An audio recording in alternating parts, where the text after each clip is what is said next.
Роскомздрав не запретит.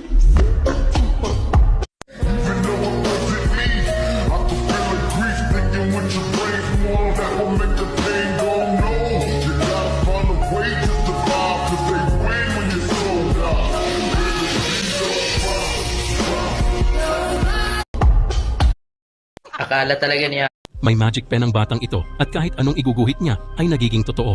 Nangyayari ito noong sinubukan niyang gumuhit ng mansanas. May narinig na tunog mula sa cabinet at dahan-dahan niyang tiningnan kung ano ito at may nakita siyang mansanas sa loob ng cabinet. Nalilito sa nangyari, gumuhit siya ng $10 bill sa pagkakataong ito at tiningnan niya ang cabinet. Talagang may $10 bill sa loob. Hindi siya makapaniwala sa kanyang nasaksihan.